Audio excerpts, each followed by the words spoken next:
LB Nagar నియోజకవర్గంలో మొన్నటిసారి పోటీ చేసింది ఎవరు?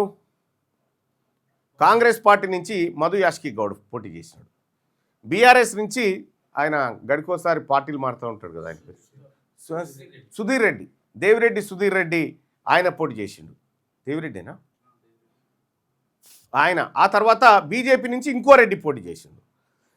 అయితే రెడ్లు గెలవడం కోసం రెడ్లంతా ఇప్పుడు కాంగ్రెస్ పార్టీలో ఉన్న రెడ్లంతా మధు యాష్కి ఒక్కడు కూడా చేయలే, పైకి యాక్టింగ్ చేసిరు అంతే. పైకి యాక్టింగ్ చేసిరు. ఈశ్వరక్క చెప్తా ఉండేగా మొన్న, ఇది ఎవ్వరు చేయలేదు, పైసలు తిని ఎక్కడోడక్కడ అన్నాడు, రెడ్లకే చేసుకురని చెప్పింది. ఇప్పుడు సోయి వచ్చింది కదా బీసీలకు ఏం జరిగింది అనేటువంటి లెక్క. మధు యాష్కి గౌడ్ను ఓడించడానికి రేవంత్ రెడ్డే రెడ్లందరికీ, అంటే రేవంత్ రెడ్డి ఏం చేసిండు ఎరికేనా, ఫస్ట్ ఫేజ్లో కాదు టికెట్, సెకండ్ ఫేజ్లో టికెట్ ఇచ్చిండు. సెకండ్ ఫేజ్లో టికెట్ ఎందుకు ఇచ్చిందంటే ఆ లోపు డిస్టర్బ్ కావాలని. ఒకవేళ మధు యాష్కి గౌడ్ గెలిచి వస్తే ముఖ్యమంత్రి రేసుకొస్తాడు కదా, ఈ ముఖ్యమంత్రి రేసుకొచ్చేటువంటి అభ్యర్థిని డిస్టర్బ్ చేయాలని రేవంత్ రెడ్డి చాలా పకడ్బందీ కుట్రను వ్యూహాన్ని అక్కడ పన్నిండు. ఆ విషయాన్ని మేము గతంలోనే పసిగట్టి నేను చెప్పడం జరిగింది మధు యాష్కి గౌడ్ గారికి, అన్నయ్య ఇది చేస్తూ ఉన్నాడు, చాలా జాగ్రత్త అని చెప్పి చెప్తా ఉన్నా. సో ఇటువంటి చిల్లర మల్లర పనులు రెడ్లు చాలా జాగ్రత్తగా చేసుకుంటూ వస్తారన్నట్టు. ఎల్బీ నగర్ నియోజకవర్గంలో రెడ్లు గెలవడానికి కాంగ్రెస్ పార్టీలో ఉన్నటువంటి రెడ్లందరూ కూడా సహకరించారు. వీళ్ళు ఎప్పుడు కూడా బీసీల పక్షాన ఉండరు, మీరు గుర్తుపెట్టుకోరి. రెడ్లు వేరు, బీసీలు వేరు. కాబట్టి రెడ్లను బయటికి వెళ్ళగొట్టడమే మనకు ముందున్నటువంటి ధర్మం. ఇక్కడ ఎల్బీ నగర్ నియోజకవర్గాన్ని తీసుకుంటే, ఈ ఎల్బీ నగర్ నియోజకవర్గంలో గతంలో 2009లో ఈ నియోజకవర్గం ఏర్పడ్డది. 2009లో సుధీర్ రెడ్డి ఎమ్మెల్యేగా గెలవడం జరిగింది. ఆ తర్వాత 2014లో ఆర్ కృష్ణయ్య గెలవడం జరిగింది. ఆ తర్వాత మళ్ళా సుధీర్ రెడ్డి, ఇట్లా వీళ్ళు గెలవడం జరిగింది. ఇక్కడ పోనీడు ఎన్ని ఓట్లు ఇల్లాయి?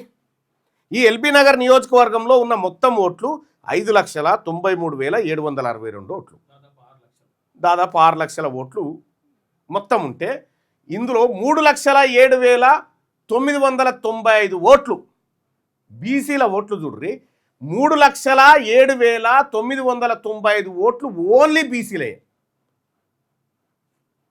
రెడ్ల ఓట్లను ఉన్నాయి చూడ్రి, 47,172 ఓట్లు. 47,172 ఓట్లు అనామతం వాళ్ళు వేసుకున్న డిపాజిట్ రావడానికి ఇంకా 10,000 ఓట్లు కావాలి. డిపాజిట్ రావడానికి ఇంకా 12,000 ఓట్లు రావాలి. వీళ్ళ ఓట్లు వీళ్ళు మొత్తం వేసుకున్నా కూడా.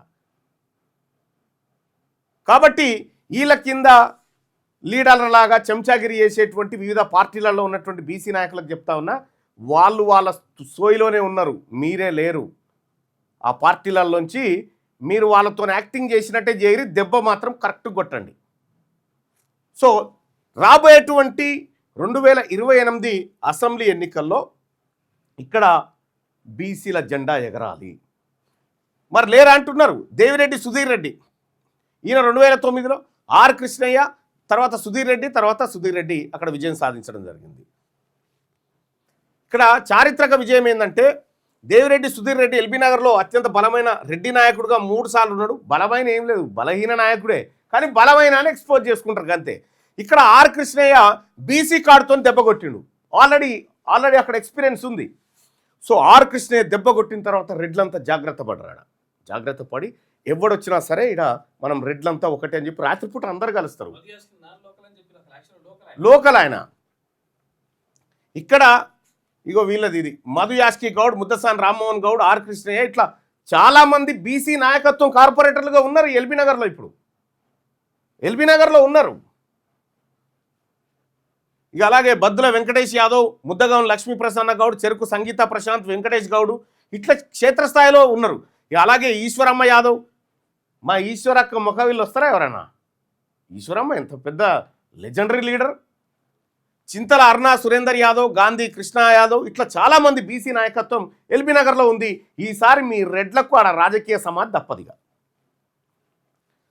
ఇక్కడ మధు యాష్కి గౌడ్ కాంగ్రెస్ పార్టీలో చాలా సీనియర్ నాయకుడు.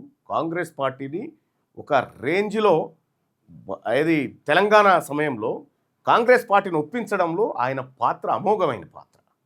తెలంగాణ రాష్ట్రం రావడానికి మధు యాష్కి గౌడ్ను డిస్టర్బ్ చేయాలి అని చెప్పి ఫస్ట్ పేజ్లో ఆయనకు టికెట్ అనౌన్స్ చేయకుండా దాన్ని నానిసి రెడ్లందరినీ ఎగేసిండు.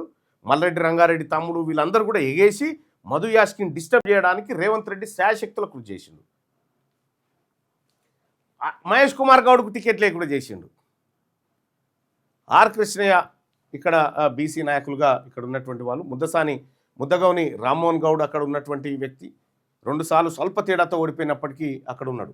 ఇక ఈశ్వరమ్మ యాదవ్, చింతల అరుణా సురేందర్ యాదవ్, గాంధీ కృష్ణ యాదవ్, ఇట్లా చాలామంది, గడ్డన్నారం డివిజన్ మాజీ అభ్యర్థి 2016లో ఓట్లు సాధించి బలమైన పోటీని ఇచ్చినట్టు యాదవ సామాజిక వర్గం నుంచి ఎల్బీ నగర్ నియోజకవర్గంలో చాలామంది బీసీ నాయకత్వం ఇక్కడ మనకు స్పష్టంగా కనిపిస్తుంది.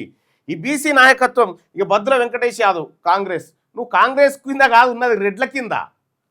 ఇక్కడ బీఆర్ఎస్ ముద్దసాని లక్ష్మీప్రసన్న, నువ్వు ఉన్నది బీఆర్ఎస్ కింద కాదు, వెలమల కింద నువ్వు. ఇట్లా మీ అందరు కూడా చాలామంది ఉన్నారు. ఇక్కడ బీసీల ఓటు బ్యాంక్ ఇది. ఒక్క దెబ్బ కొడితే ఇగో ఇది జరుగుతుంది. సో 51.85% బీసీ నాయకత్వం ఉన్నది. అసలు రెడ్ల నాయకత్వమే లేదాడా. అందరు రెడ్లు కలిపి ఒకరిని బలమైనగా చూపెడితే ప్రయత్నం చేస్తూ ఉన్నారు. వాళ్ళ 47,000 ఓట్లు, ఆ 47,000 ఓట్లతో డిపాజిట్ కూడా రాదు. మనం డిపాజిట్ కాదు, గెలవంగా ఇంకా మిగులుతాయి మన ఓట్లు. ఇవి ఓట్లు ఎల్బీ నగర్ నియోజకవర్గానికి సంబంధించినటువంటి ఓట్లు.